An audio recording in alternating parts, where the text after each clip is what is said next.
But before we turn to the panel, we wanted to take a short moment and turn to you to hear just a few thoughts from your respective councils. At the opening yesterday, Susanna Malcora, Julie Bishop and others provided a great diagnostic about the challenges we face. So, in your councils, what were some of the most promising ideas to bring the world to where it should be? Maybe if you just raise your hand, if you want to make a very short contribution as before we start the panel. Maybe I start with you, Azim Azhar. You're in the Council on the Digital Economy and Society. What was the one idea that stood out there? My headphones, for one thing, put those down. I think two things, if I may. The first is we took something from the Entrepreneur's Toolkit, which was to think big, to start small and to act fast, and to do that with a bias for action. And the second thing was that we really emphasized how we can bring the digital economy beyond basic connectivity to the next 5 billion. And in solving that problem, we used interdisciplinary methods, from thinking about the commons to global reporting standards and tools from agile software development to bring this all together. We have a fantastic document coming out on December the 10th. Please all mark your calendars. You'll enjoy reading it. Thank you, Azim. So the importance of bringing the digital economy to everyone. Other thoughts? Just raise your hand if you have one poignant idea that you want to bring into this closing panel. We heard from the digital economy. Maybe I call on council or the discussion on jobs and new metrics. Laura, if I turn to you, Laura Tyson, you were part of the discussion on new metrics. What was the one standout idea here as we talk about shaping a new architecture? Some microphone just behind you, please. Okay. It's really an interconnected set of three councils, one on the new economic agenda, one on a new social contract, and one on the new metrics. And I think those are very broad topics. And we didn't come up with, for example, I don't have a solution for the social contract. We did come up with a focus on the importance of thinking about local context, that the solutions to these problems need to reflect the local context. But we did focus a fair amount, particularly when we got together, on the possibility of using new data sources and new metrics to help us create better policy solutions to areas like how to encourage investment in jobs in the future. That's one of the areas. What should the dimensions of a new social contract be? What kinds of risks should we be helping to share with individuals and how? And then finally, the notion of, in the area of technology and the new economic agenda, we do confront the issue of increasing market power of private entities and what you do about that. So we thought about three areas, and then we thought a lot about the bringing of new data sets. Private data sets, corporate social responsibility as essentially sharing their data in the solution with government and nonprofits in the solution of these kinds of problems. Thank you, Laura. And I guess the importance of data will come back in some of the discussions as well. Any other thoughts that connect with that? Sir, on the side.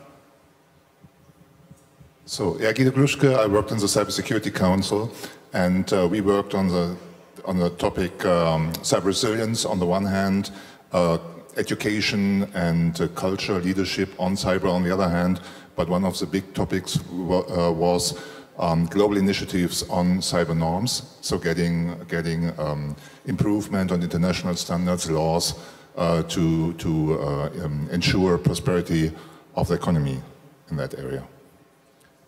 Thank you. Important other contribution. I just want to, one more point I want to draw out is the important discussion we had on future-proofing the planet And Manuel Otalero, you were leading that discussion. What was the one idea that stood out to you? Thank you.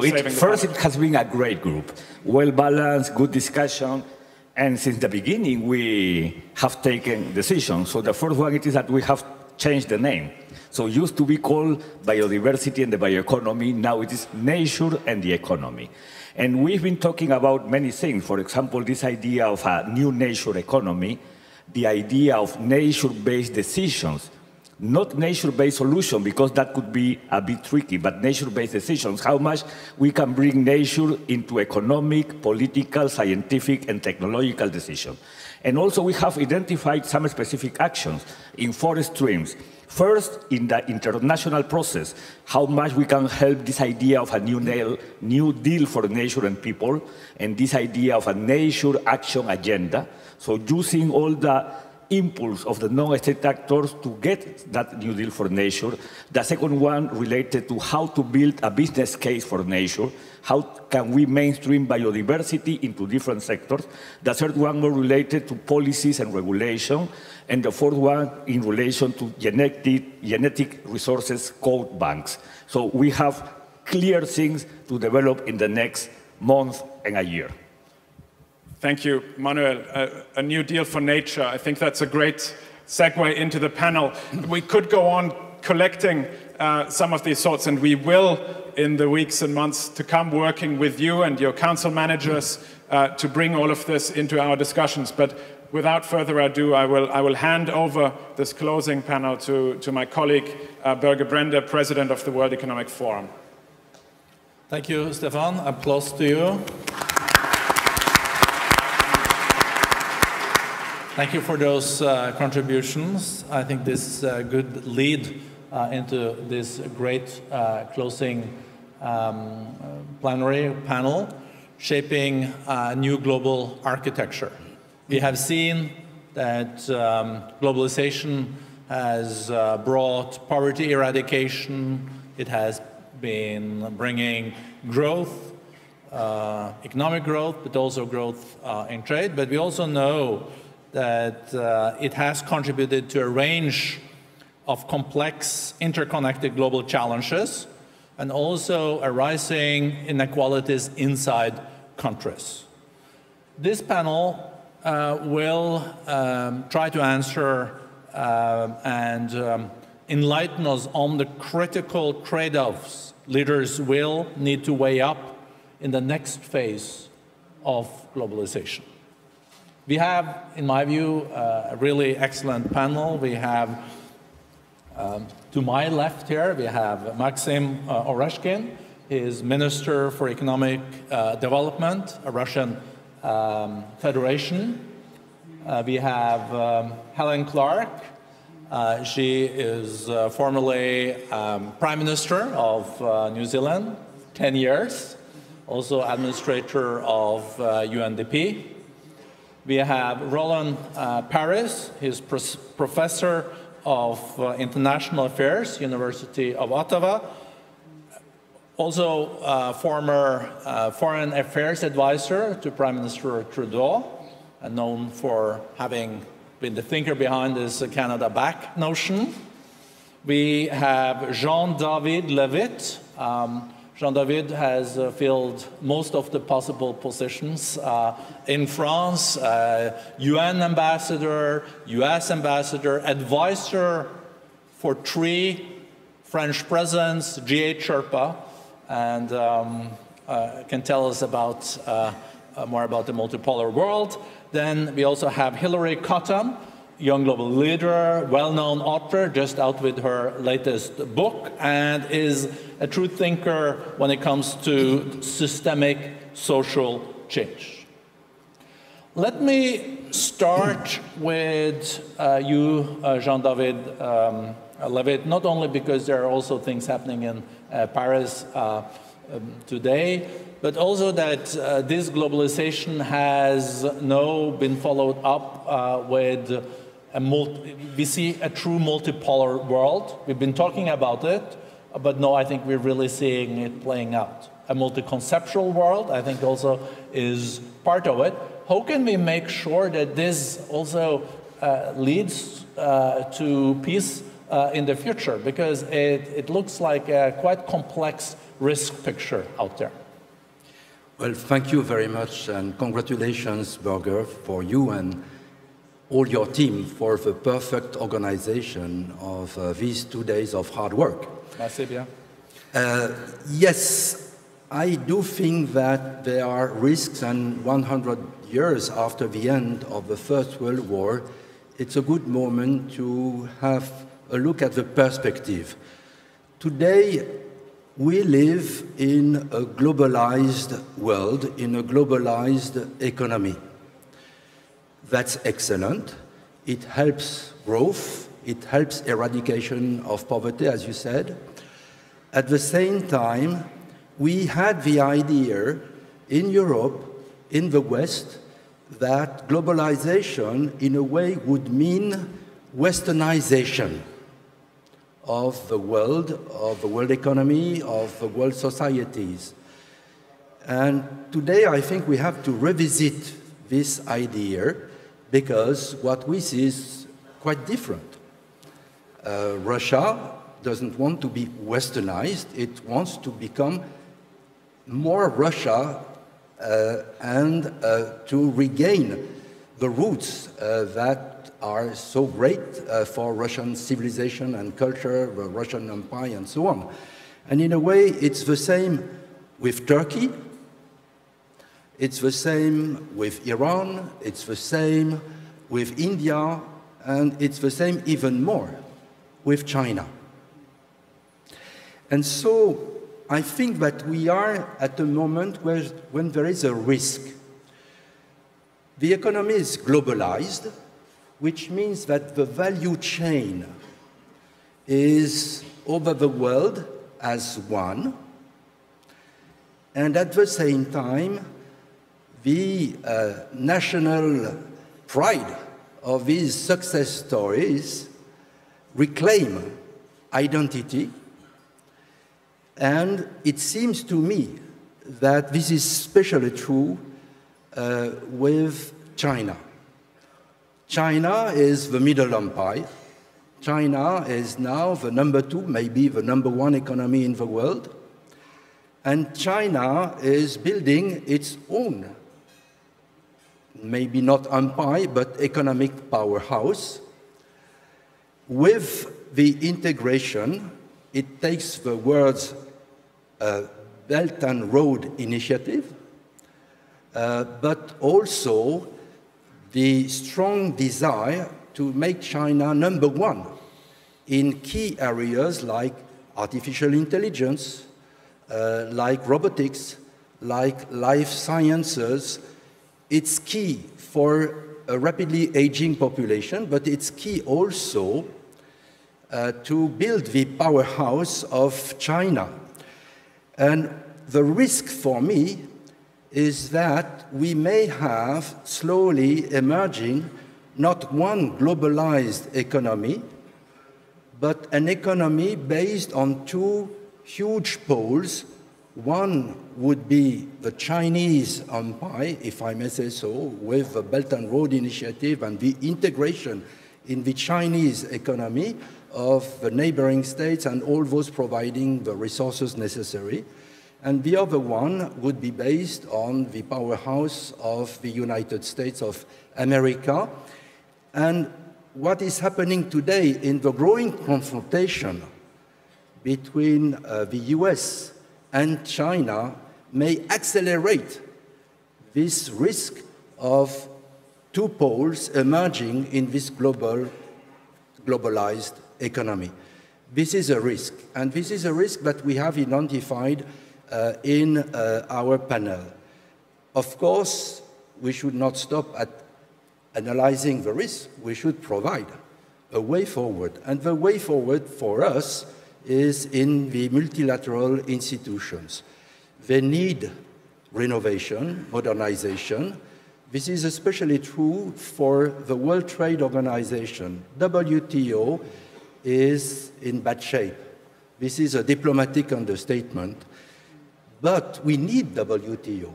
So let's work together to revisit the rules of the game. and make sure that WTO will play the useful role that we need to maintain unity in the global economy. And I'll stop at that. Thank you, Jean-David. This G2 notion, Roland Paris, that Jean-David is raising is an interesting one. Canada, under your Prime Minister, just now agreed on NAFTA 2.0 with your neighbor. I would be very interesting to hear your view on this concept, and if you agree with Jean-David Leavitt, or if you have a different alternative narrative.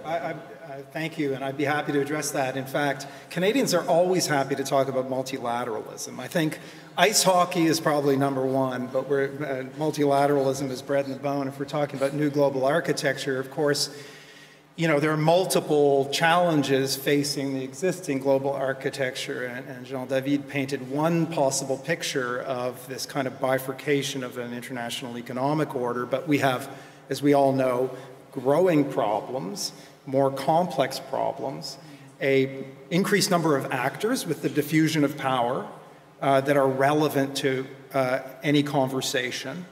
And we also have a growing geopolitical rivalry, which complicates cooperation in a significant way.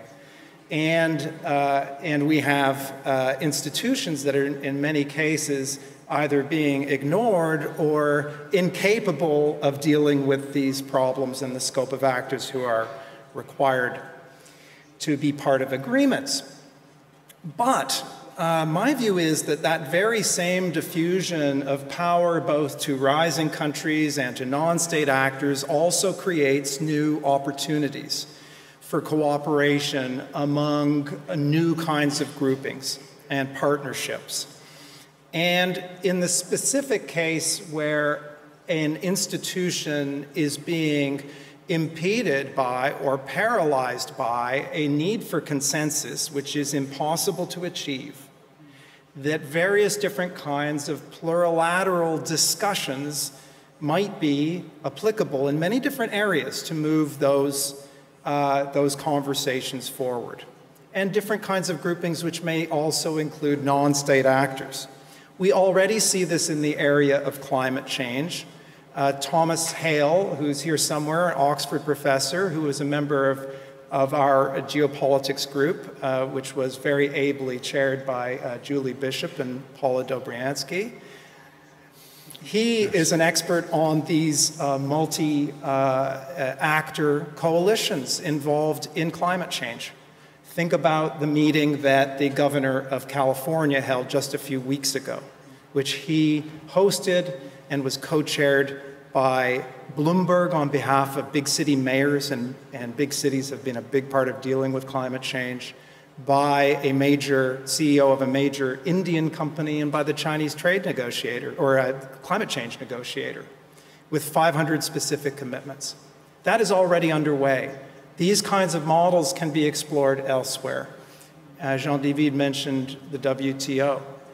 There is a plurilateral discussion that Canada hosted a few weeks ago on WTO reform, and I'm very pleased that that group of trade ministers, which included the trade ministers of Japan, EU, Japan, Korea, Australia, New Zealand, will be meeting again at Davos. And there are emerging areas of technology, for example, including biotech and cyber. So this is an area that we think that there's opportunity for creativity.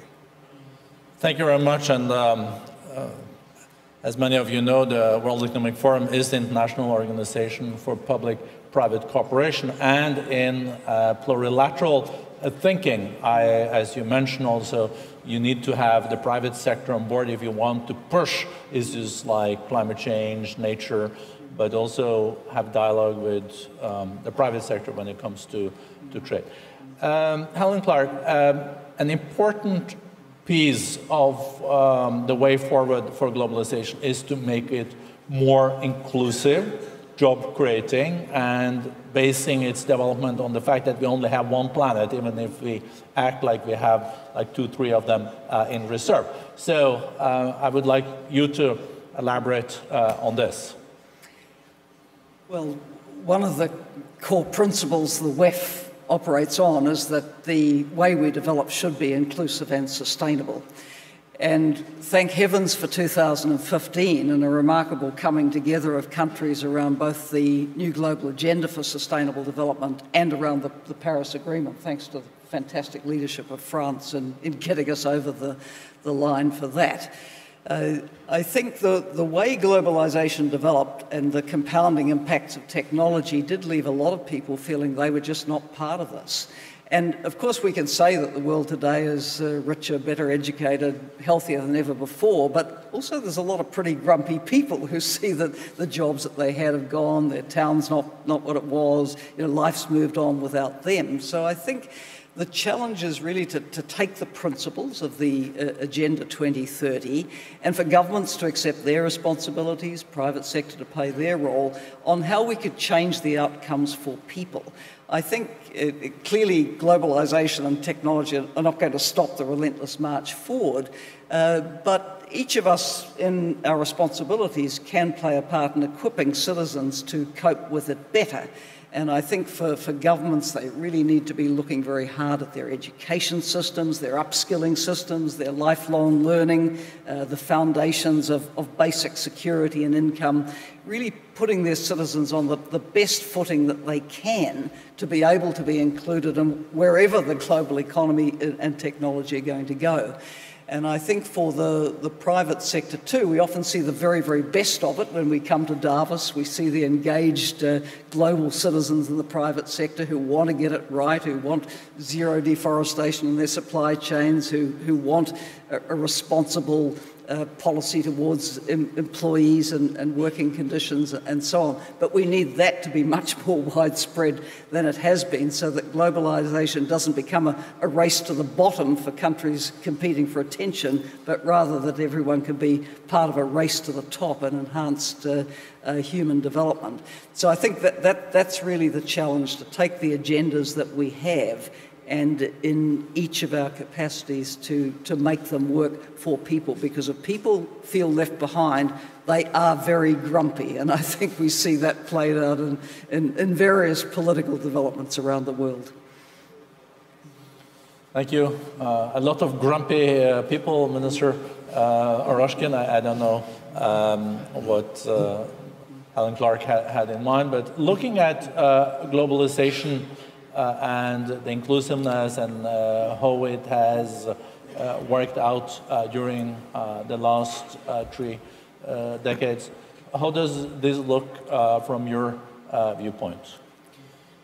Well, if you look at the results of the globalization for the past decades, of course, they are positive. You were mentioning that the global economy has doubled since 1990. So the part of it came from the globalization and the value added that was created. Is the globalization in which we're still living in sustainable?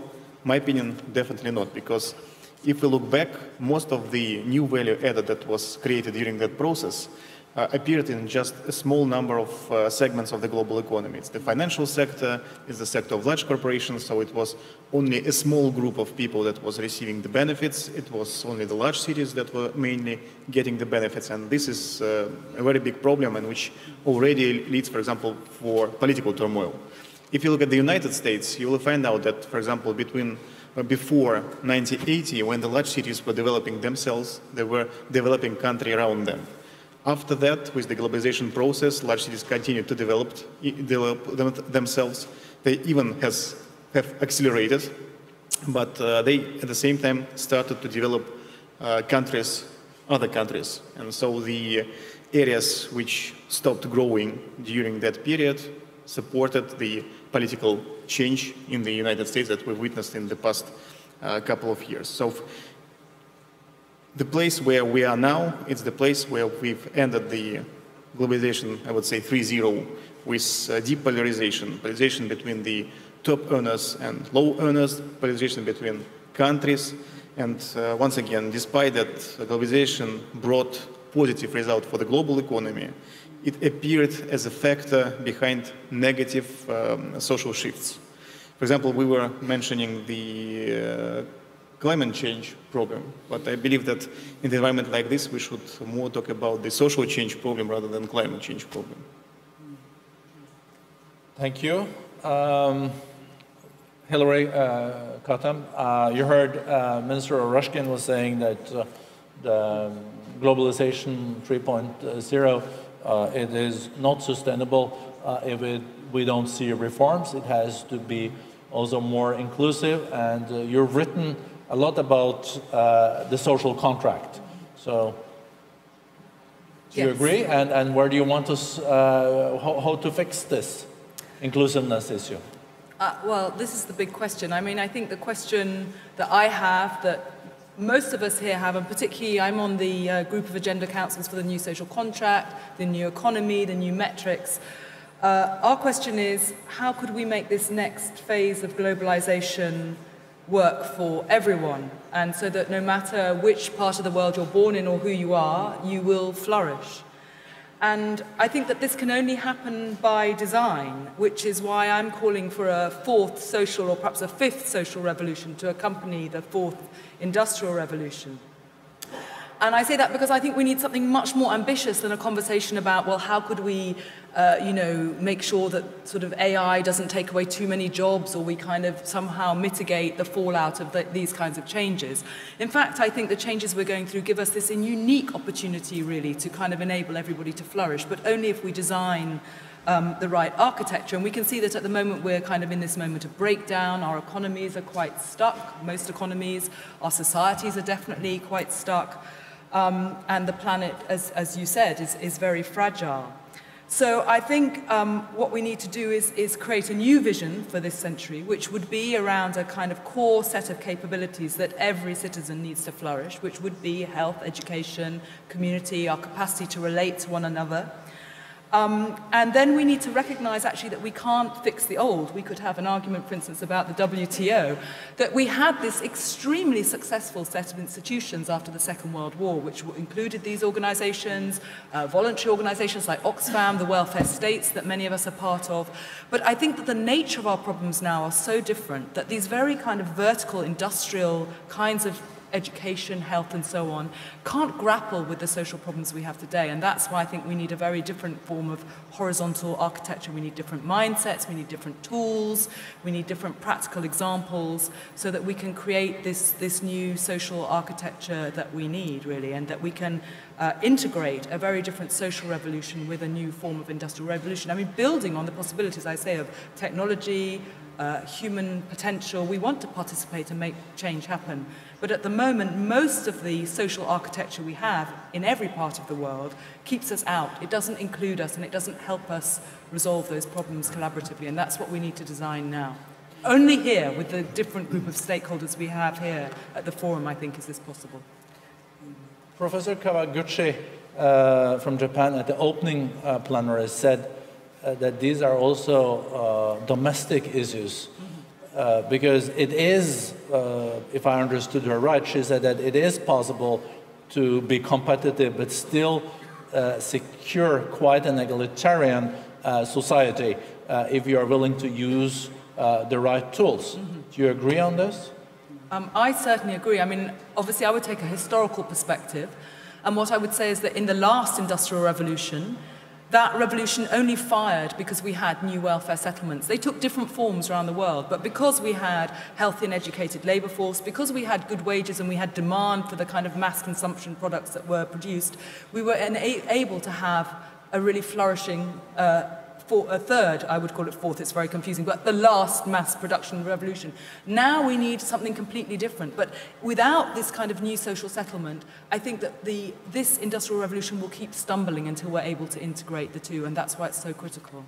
Roland Paris? I totally agree with that. And it was very interesting in the context of our council discussion, which was on geopolitics, how much time we actually spent talking about domestic politics and the relationship between the two, and we're all aware of it. Certainly in Western industrialized countries, the turn against globalization, the turn against trade is connected to the feeling of displacement, alienation people have. In our country, we're extremely conscious of this and have deliberately built redistribution policies into tax system as well as job retraining initiatives that are quite openly designed to help the middle class and those working hard to join it, along with a message about why trade is beneficial. And so it's almost preventive medicine to hopefully prevent the spread of a very noxious, I think, political trend, which we aren't immune to. But I think that this is a much broader problem, not just for the West, but more broadly as well. I think governments have to be proactive. I was present at the German Sustainable Development Council annual meeting in June when Chancellor Merkel came and talked about the transition that Germany would have to undertake away from coal. But immediately she recognised we have to have a just transition for our coal regions. We can't just say, you know, no coal anymore and leave people. We now have to engage with these regions. We have to have a strategy for where their economies are going to go in this new world, where we have to live up to our Paris Agreement commitments and we have to do things differently. So I think all of this comes back to the domestic agenda. How much effort are governments going to invest in taking people through these transitions without creating a whole lot of losers, but trying to make everyone a winner? Yeah, actually, changes in each particular economy are very important because it's the basis for the globalization, for the proper globalization. And if you look at the global new model of growth, it's fully dependent on high quality human capital. So to have more high quality human capital in a particular country, you need to have distribution of all the benefits and ability for people to grow within the societies more equal. So it's really important. And diversification also of the economy. I guess that's one of your big tasks? Yeah, actually the task and the topic that we choose for our council in Russia is the topic on developing cities. Not the top cities that we have, you know, the Moscow is one of the top cities globally, but the topic of developing the second-tier cities and bringing it closer to Moscow. And through this channel, we think about opening the perspective for people around the country and allowing to bring the quality of the human capital to a higher level. Jean-David? No, I fully agree with what has been said. I must say that in our panel, we also discussed the dangers which are looming above all of us in this globalized world, and we have to have a close look to all these dangers. And in our panel, we discussed a number of issues about the risk and dangers, be it cyber security attacks, which may endanger the whole economy and beyond. We discussed also health issues, and we discussed migrations. We discussed all these issues which are part of our globalized world and must be part of our reflections, our thinking, probably also at Davos. Yeah, you can count on that. This is input to Davos. Roland Paris? Well, Jean-David mentions cyber and the risks. And, you know, this is an example of a risk that I don't think people have fully internalized. And we're always in danger, I think, of having to wait for disaster before taking action to try and build structures to prevent disaster. There's a challenge beyond this taking place now in international affairs, I think, and it is a reduction in self-restraint from so many countries, a recklessness that is growing, and it's especially dangerous and damaging when it comes from powerful countries. There's a recklessness in Russia's behavior. There's a recklessness in China coming within meters of a US Navy ship in the South China Sea. There's a recklessness in the United States turning its back on the very structures of international order, which, love them or hate them, have sustained a broadly open, broadly stable order for so long.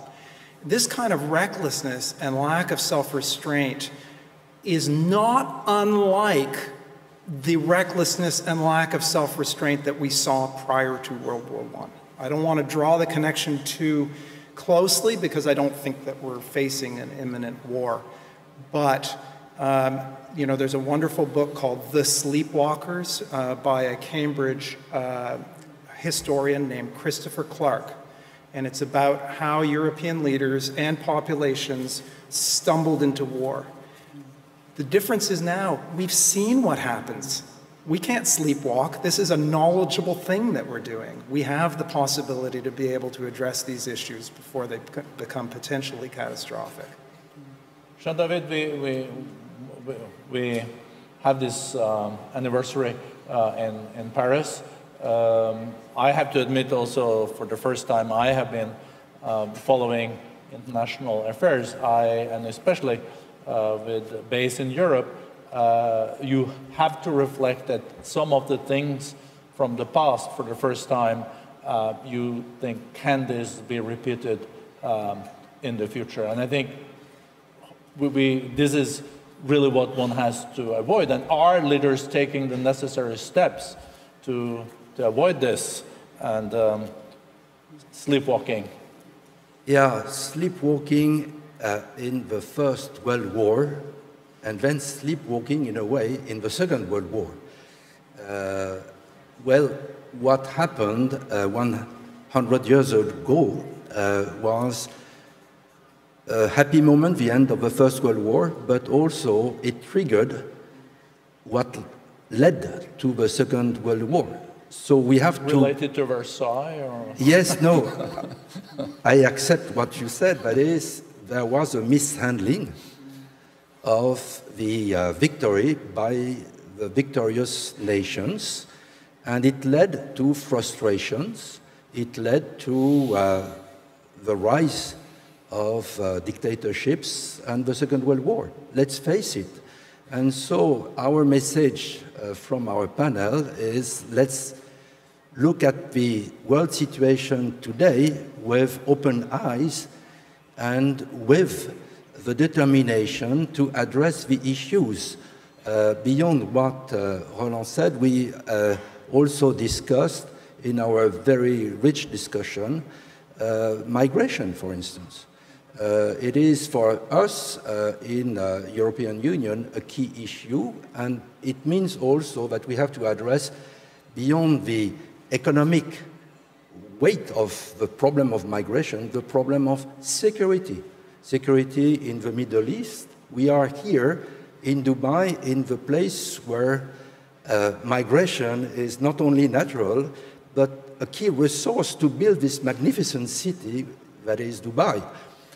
If you are in Europe, in the EU, the perspective is somewhat different, and we have to address this issue, because otherwise we'll have the difficulties that led to confrontation and maybe war. So you see, all this is interlinked and must be addressed in a coherent way, an ambitious way. There was a very nice phrase mishandling by the Victorians. So I believe this is the key problem of Globalization 3.0. It was mishandled by those who gained the most during the globalization period.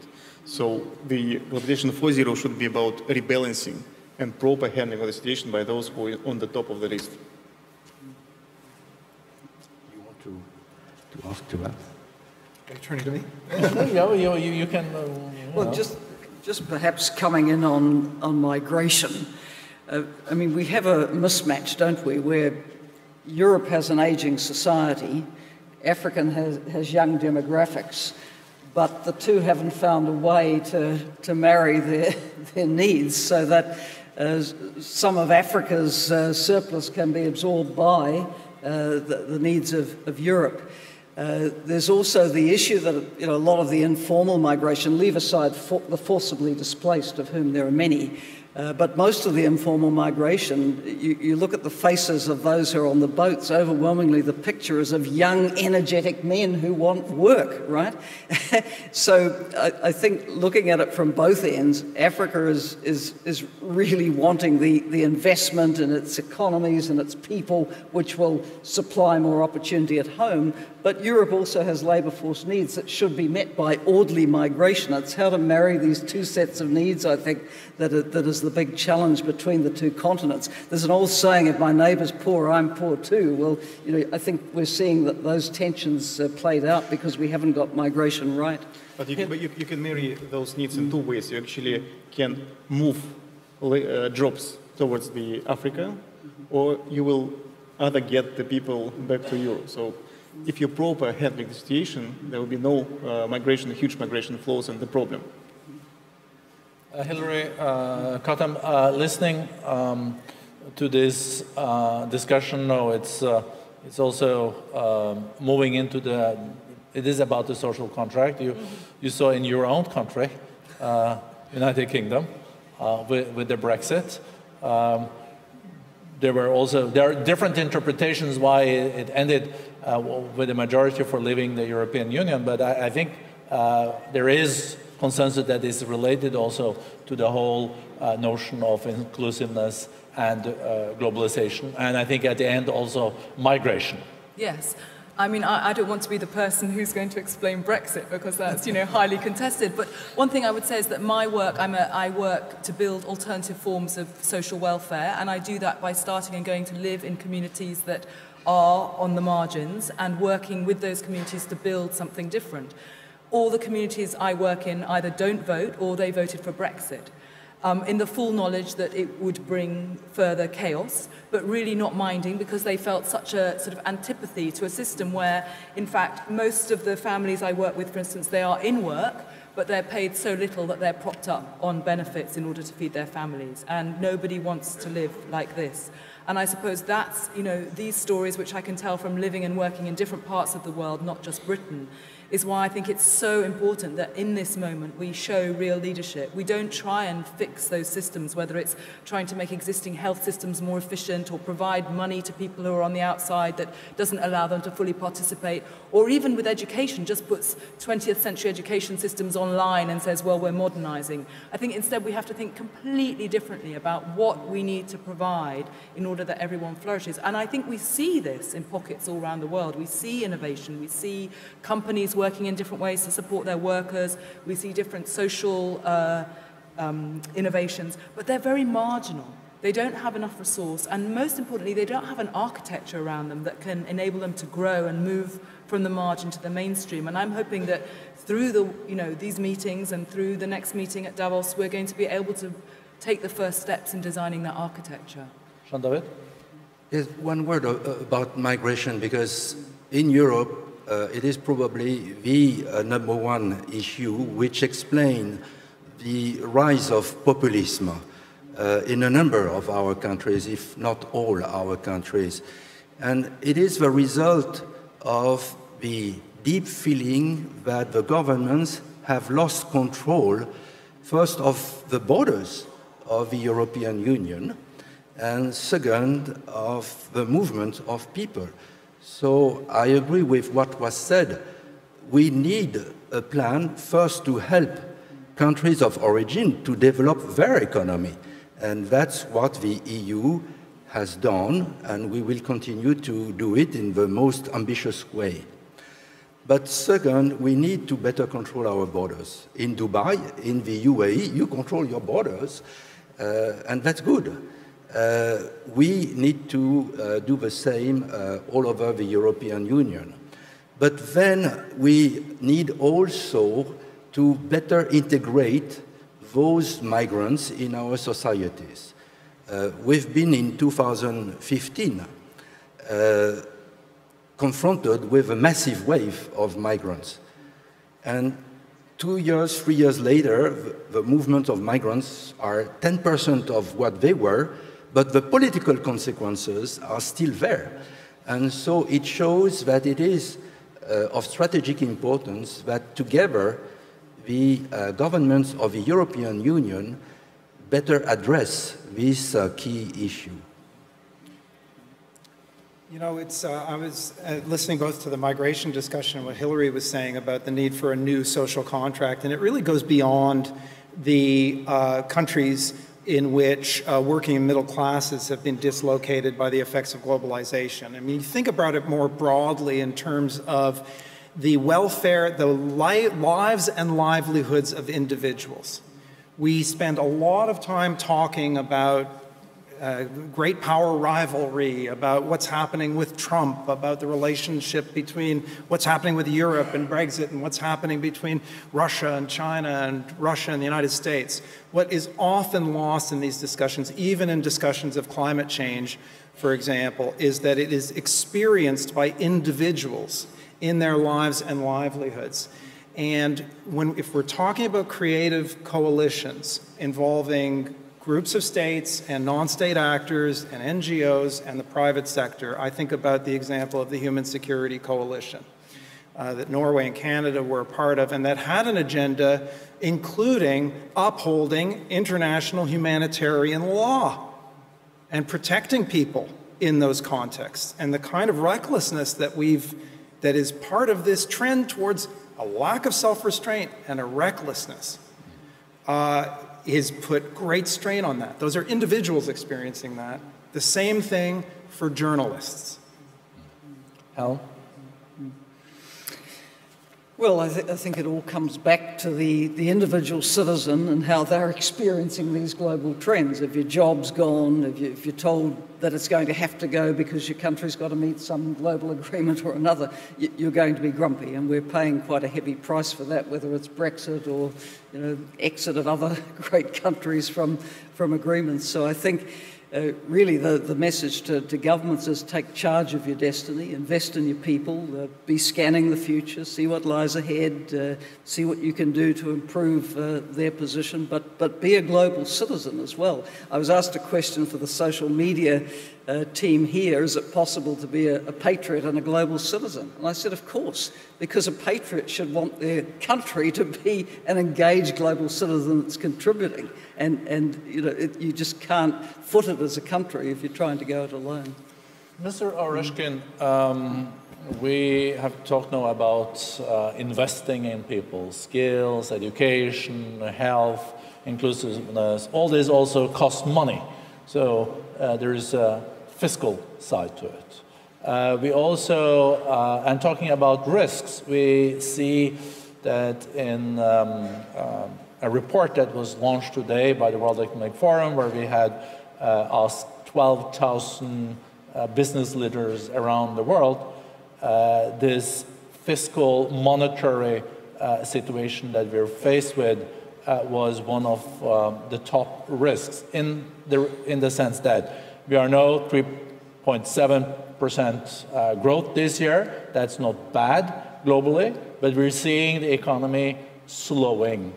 And have we been repairing the roof when it has not been raining? And do we have the gunpowder that would be necessary to fight a new recession when we, in many countries, still have 0 interest rates? We're running bigger debt than we did in 2007, and we lack the willingness to collaborate that was there in 2008 when world leaders came together and fought what could have ended into a depression but became the Great Recession. So I'm asking you this question, of course, as the Minister of Economy, but also as a great economist. But actually what we started with is that globalization resulted in a positive result for the global economy. So it means that the money already here, but we are not using them properly. So if with the current amount of money that is available, we are not able to provide proper human capital development, broad human capital development, it means that we have misallocation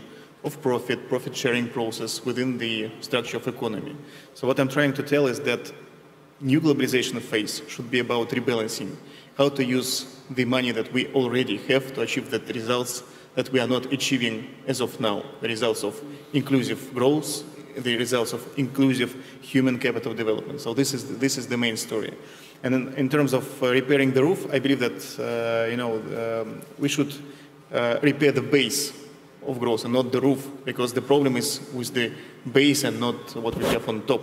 So we should look deeper, and we should, and the leaders should come together and think not how to make the same things going forward with the same pace, with the same structure, but how to rather to change the structure of income distribution and spending distribution within the global economy. So you're really talking about also the Gini coefficient here. I think, of course, I'm Roland and Helen, and I'm not objective on this, coming from countries that have quite good results when, at least New Zealand and Norway, when it comes to the Gini coefficient, but are also very competitive economies. If you look at your own country, what are the steps you will do to address this, and without also not leading to lack of competitiveness and growth? The whole new program that we have in Russia for the next 6 years is aimed at improving human capital and creating opportunities for each Russian citizen when whatever place he lives in or whatever starting position he has. So we are concentrating on this, and for example, one of the national goals for the next 6 years to decrease the poverty rate 2 times. So that's what we're trying to do, and find the solutions for this, and each country should do the same. So it also boils down to domestic politics here where you have to be willing to take that discussion. You know this from 10 years as Prime Minister, Helen. It's an ongoing challenge, isn't it? Yeah. I mean, it's tough, and New Zealand went through such a massive and quite quick economic transition, which left a lot of bruises. But eventually, the society comes around to seeing that you just have to keep investing in people. The social wage has to be kept high. We're fortunate in our country. There's very few out-of-pocket expenses for education, for healthcare. There is a social safety net. People can be picked up and moved to new opportunities. But I think that the proactive state like that is absolutely needed to shepherd people through the transitions that we're going to keep facing as economies change, technology speeds up. We have to do things differently for the climate change response and so on. So, Hilary, I think when we're coming to the end here now in this panel, it's also coming very close to what you write about in your book, at least what I've seen of your writings about this social contract. We need to continue to trade, and we need also to continue the globalization, but we need to take much more seriously the legitimacy of the contract that we have today. It has to be, we have to rethink, and we have to also to implement different policies. Do you see any signs of this? And Well, I think it's really important that we're here discussing it, and that this is going to be the agenda for Davos, and it's extremely timely. I think, in the way that Jean-David has been talking about historically, we need leadership. We've been here before, out of the ruins of the Second World War, we built something amazing, so we know we can do it now. But also it is about that very big picture that you're talking about and the small picture. I mean, one of the most important things we could invest in is human relationships, the relationships between us that keep us well, that find us new work opportunities and so on. And this would be the kind of building block of the new architecture. Now, we see glimmers of that, but I don't think yet we can hold up any nation and say, we've got there. And that's, I hope, what we're going to build in the months ahead. Thank you to the panel. I think they did great and deserve great applause. Thank you so much.